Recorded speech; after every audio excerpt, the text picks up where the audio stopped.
खुदा हमसे बोले, खुदा जिस तरह 120 की जमात तेरी हजूरी में झुकी हुई, उसी तरह मैं ठहरा हुआ हूं तेरी हजूरी में, तेरे बाथरूम के लिए, तेरी उमूरी के लिए, तेरी आग से भरने के लिए।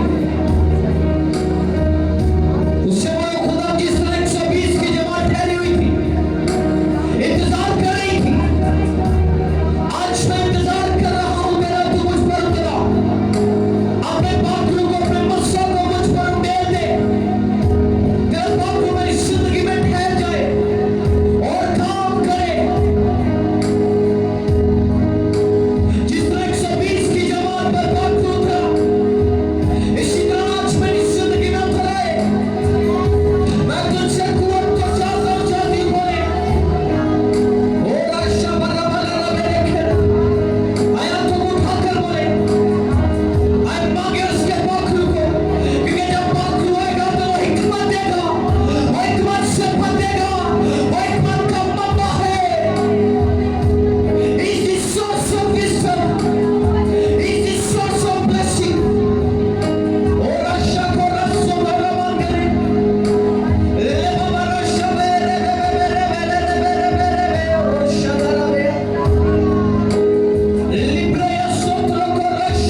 ईमान पे आपका पाक नाजिल हुआ खुदावंद, वैसे खुदावंद हम आपके गला में जमा है आपके आपके पाक रूह को मांगते हैं खुदावंद, अपने पाक रूह को हम पे नाजिल करे खुदावंद, अपने स्पिरिचुअली बाप के लिए बरकत और शांति चाहते हैं खुदावंद जी, इनके वसीले से मांगे हम जमा है खुदावंद, अपने बंदा को हमेशा बरकत करना, अपने बंदा के साथ होना खुदावंद, अपने बंदा की निगहबानी हिफाजत करना, अपने बंदा को और गहरे बेतदा करना खुदावंद, जब आपका कलाम हो हम तक डिलीवर करते हैं खुदावंद, अपने कलाम को सुने उनका और सबसे बड़ा देते हैं खुदावंद जी, जब हम आपका कलाम सुनते हैं खुदावंद, उसको अपने दिल की तख्तियों पर लिखे खुदावंद जी, और खुदावंद अब जितनी जाने आपके हजूर हैं खुदावंद के लिए शुक्रगुजारी करते हैं खुदावंद जी, और खुदा के दोस्त जो लोग अभी तक आपके घर में नहीं आए खुदावंद, उनके रास्ते की रुकावट को दूर करना, ताकि आपके लोगों से आपका घर भर जाए खुदावंद जी, लोग खाली हाथ आए हैं खुदावंद जी, खाली हाथ ना जाए खुदावंद जी, आपसे कसरत की बरकत पाए खुदावंद जी, क्योंकि आप भी ग्रहण करने में नीमा शक्कत और रास्ते में गरीब खुदा है, आप आसमान को आसमान में भी नहीं समाते खुदावंद जी, आपकी राहों पर शार पर लिखा है बादशाहों का बादशाह खुदावंद खुदा, आसमान आपका तख्त है, जमीन आपके पाँव तले की चौकी है खुदा, आपका कलाम हमारे लिए चिराग और राह के लिए रोशनी है खुदावंद जी, हमें कल बनाए देना खुदावंद जी, कि हम दुआ करने में मशगूल और शुक्रगुजारी के साथ बेदार हों खुदावंद जी, खुदावंद हमें इस लायक बना दे कि खुदावंद हम तेरे पाक रूह से भर जाएं, आपके पाक रूह को अपनी जिंदगी में मुकद्दम कर सके खुदावंद जी, आपके रूह के शोर को मांगते हैं खुदावंद, सारे बंदर आपके लिए सुनाम से होंगे खुदावंद जी, सारे फाइनेंशियल क्राइसिस जाते रहेंगे खुदावंद जी, सारी कॉम्प्लिकेशन आपके लिए सुनाम से जाती रहेंगे खुदावंद जी, हर खुदावंद दुआ करते हैं कि खुदावंद अपने रूह से हमें भर दे, जब ये 10 दिन रोज इबादत खुदावंद खत्म हो तो सारी परेशानियां फिक्रें बीमारियां आपके यीशु नाम से हमारी जिंदगियों से खत्म हो जाए, और आपके नाम की गवाही देने वाले बने कि खुदावंद ने हमारी जिंदगियों में बड़े जीतों पर काम किया है खुदावंद जी, हमारी जिंदगियों से आपका जलाल ज़ाहिर हो खुदावंद जी, और खुदावंद आप मुनीब मसीह हैं, आप शैलोम हैं, आप एलोहीम हैं खुदावंद, बंजर ज़मीन को ज़रख़ेज़ कर दे खुदावंद जी, बंजर ज़मीन को ज़रख़ेज़ कर दे खुदावंद, खाली झूठे भर दे खुदावंद, जैसे पत्थर के खाली जगह को बना, वैसे आसमान के नीचे खोल के में बरकत बख्शना खुदावंद जी, आप पाते हैं खुदावंद जी, आपके नाम की जय जयकार करते हैं खुदावंद, एक बार फिर आपका शुक्र अदा करते सब नेमतों के लिए खुदावंद जी, अपने रूह को यहाँ पर नाजिल करना खुदावंद जी, अपने रूह को हमारी जिंदगियों में भेजे खुदावंद जी, आपके पाक रूह से भर जाए हमें खुदावंद जी, खुदावंद अपने पाक रूह की बारिश को बरसा खुदावंद जी, आपकी हजूरी के लिए आपका शुक्र अदा करते हैं खुदावंद जी, आपके मौजों को मांगते हैं खुदावंद जी, खुदावंद आप अपनी वादों के सच्चे खुदा हैं, आप खुदावंद जी हम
शिफा देता है।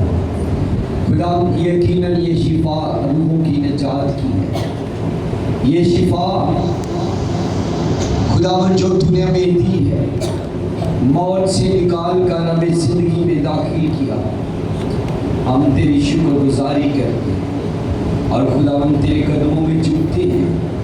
तू फाते है, तू अजीम है, तू कुदरत और तरस से भरा हुआ है। तो अपना आसमान अपने लोगों के लिए खोल देता है। हम तेरे नाम की शुक्रगुजारी करते हैं और सारी जिंदगियों के लिए तेरे कलाम को मांग लेते हैं यीशु मसीह के नाम। आए जोरदार तालीम हालेलुया। कल हमने रूहुल कुद्दस की नेमतों के बारे में सीखा, सॉरी फलों के बारे, रूह के फल क्या। और आज हम सीखेंगे रूहुल कुद्दस की नेमतों के बारे में। रूहुल कुद्दस की नेमतें क्या। आए मेरे साथ हवाला निकाले पहला करंथियों के नाम पौलुस रसूल का खत और उसका 12वां बाब।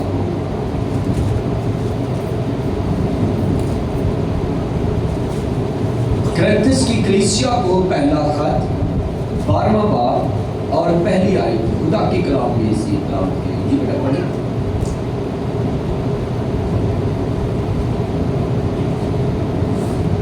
खुदावंद की जिंदा और मुकद्दस कलाम में से पहला करंथियों उसका 12वां बाब उसकी पहली आयत से। जी। ऐ भाइयों मैं नहीं चाहता कि तुम रूहानी नेमतों के बारे में बेखबर रहो। तुम किन के बारे में बेखबर रहो। किन को कह रहा है कलाम? चर्च। किसके बारे में बात की जा रही है? चर्च के बारे में। वो कहता है मैं नहीं चाहता कि तुम रूहानी नेमतों के बारे में बेखबर हो। तो इसका मतलब है कि चर्च को रूहानी नेमतों की जरूरत है। टाइम शॉर्ट है तो आज रूहानी नेमतों के बारे में बात कर। तो कल नहीं, परसों भी नहीं, हफ्ते को मैं रूहुल कुद्दस की पहली नेमत के बारे में प्रीच करूंगा या फिर किसी संडे को काट दूंगा। अच्छा, चर्च को रूहुल कुद्दस के नेमतों की भी जरूरत है।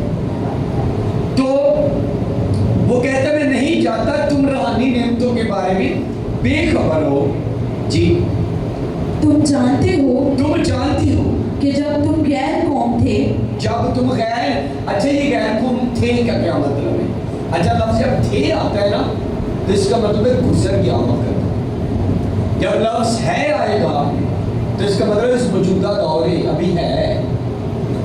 ठीक है, थे यानी ये पहले बुतों को मानने वाले थे। ये सारा एरिया जो केनान का मुल्क था, यहाँ पर बड़ी बड़ी देवी देवताएं थी। अगर आप केनान के देवी देवताओं को नहीं देखा तुमने तो आप हिंदुओं के बुतों को तो देखते हो ना, कैसे वो काय शेरों वाली है, फलान। ये सारे बुत इसी तरह केनान के अंदर थे और ये सारी इबादत इसी तरह बुतों के सामने होती थी केनान के अंदर। तो उस वक्त जो लोग बुतों को मानते थे वो खुदा को नहीं मानते थे। खुदा को ना मानने का मतलब जैसे हिंदुओं के अंदर आज भी बॉडी को जला दिया जाता है, जलाया जाता है ना बदन को, तो वो कहते हैं इसके बाद कुछ नहीं है, अब इसे जला दो बस खत्म हो गया। तो ये है गैर मसीही अमाल।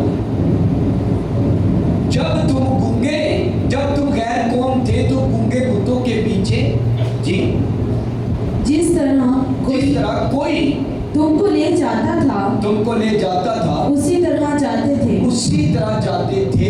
बस मैं तुम्हें जताता हूँ कि जो कोई खुदा के रूह की हदायत से बोलता है वो नहीं कहता कि यीशु मालूम है और ना कोई रूहुल कुद्दस के बगैर कह सकता है कि यीशु खुदावंद है। अच्छा, रूहुल कुद्दस के बगैर कोई ये भी नहीं कह सकता कि यीशु खुदावंद है।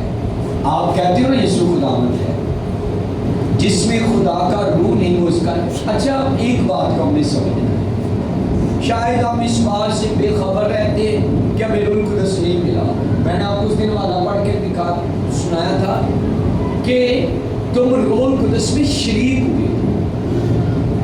तो जब हम यीशु के खुदावंद होने का इकरार करते हैं तो यहाँ पर पौलुस ने कहा रूह के बगैर ये हो ही नहीं सकता। तो इसका मतलब है खुदा का रूह हमें क्या है, बसा हुआ। और बस मतलब ये है कि हमें रूह कुदस से काम लेना नहीं आता।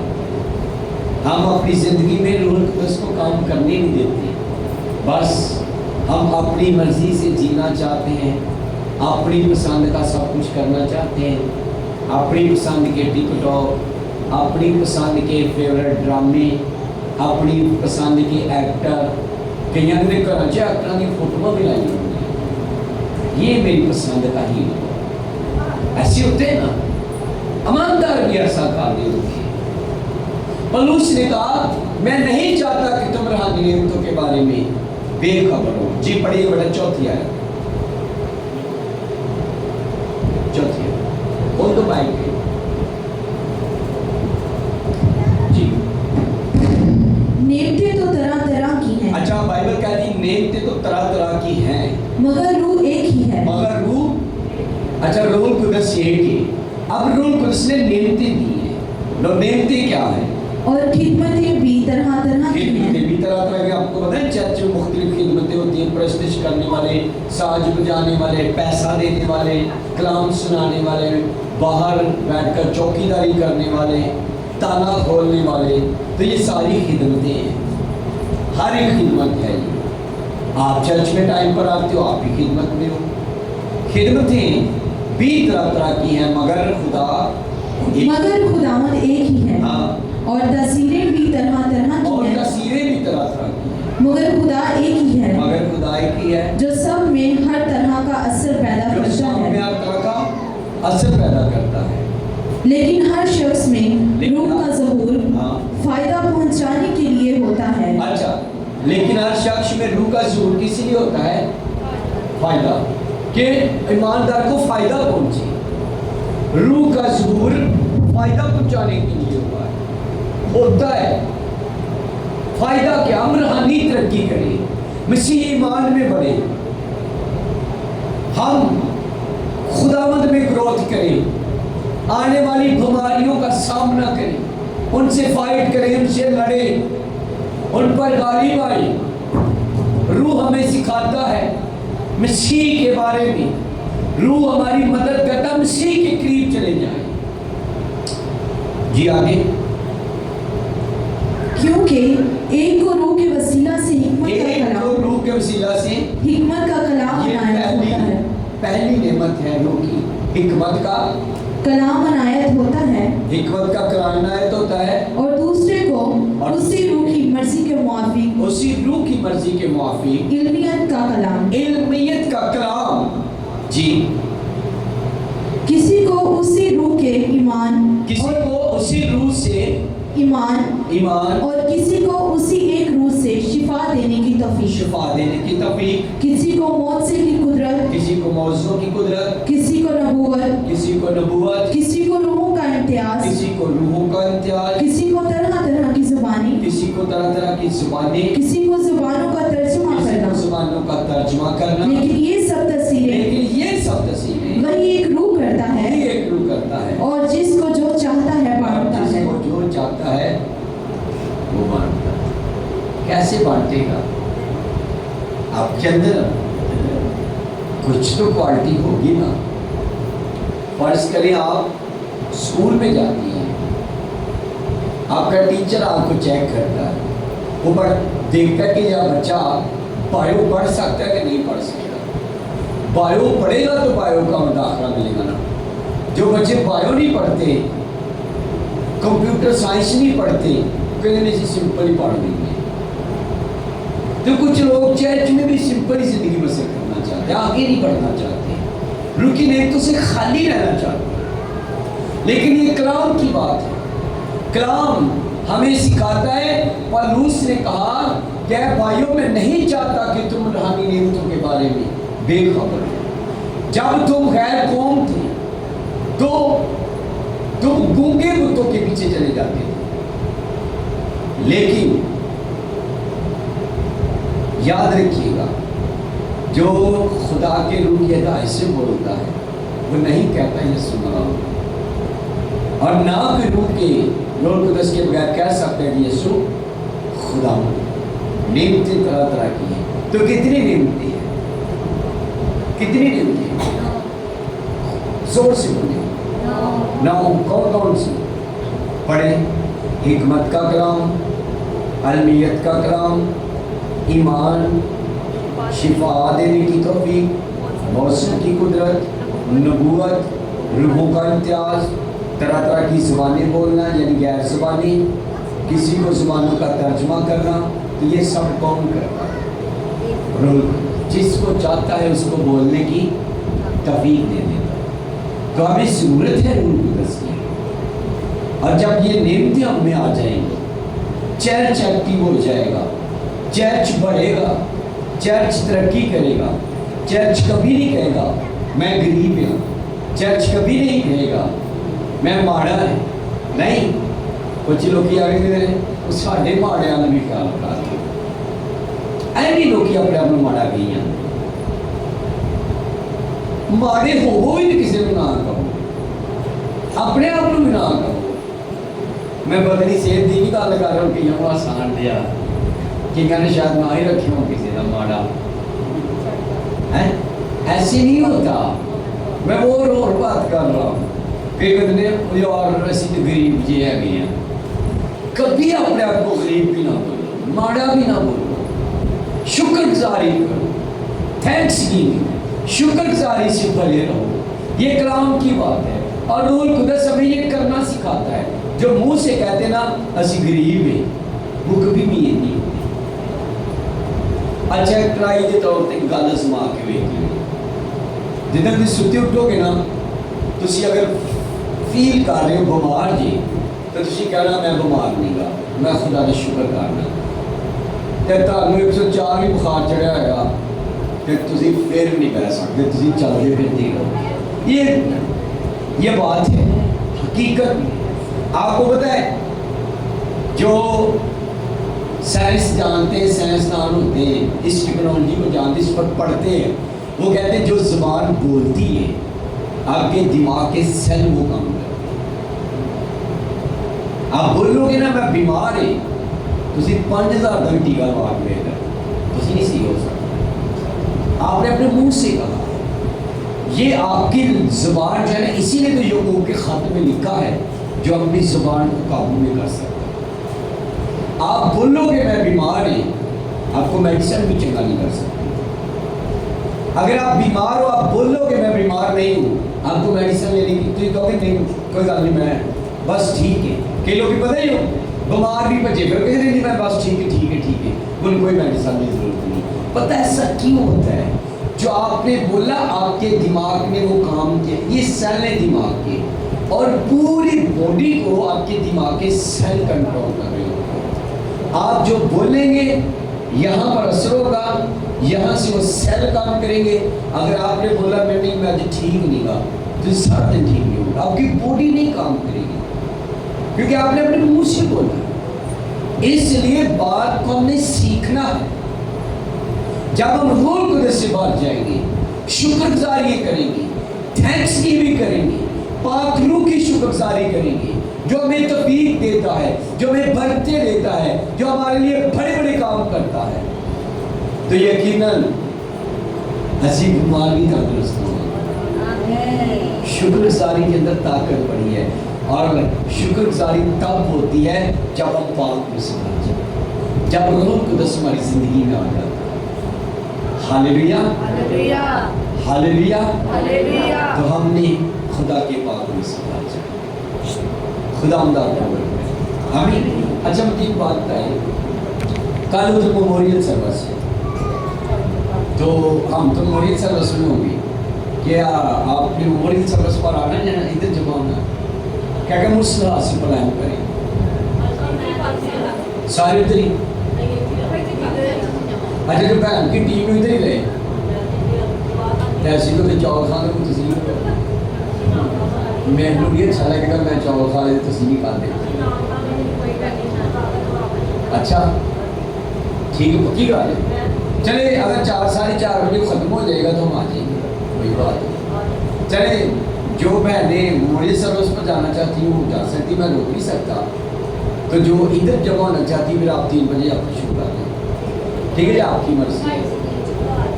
चले जैसे आपको मुनासिब लगे, कोई बात नहीं, उधर भी हमने बात अच्छी करनी है, जैसे आपको अच्छा लगेगा वैसे करना है, ठीक है। आए हम अपनी आंखें बंद कर दें। खुदावंद बुजुर्ग आसमानी बाप, यीशु मसीह के नाम में तेरी शुक्रगुजारी करती है, तेरे कदमों में झुकती है, तुझे मुबारक कहती है। तू फातिह है, अजीम है, तू कुदरत वाला है।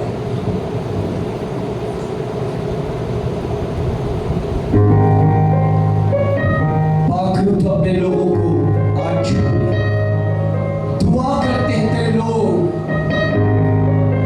खुदावंद तेरे रूह से पाक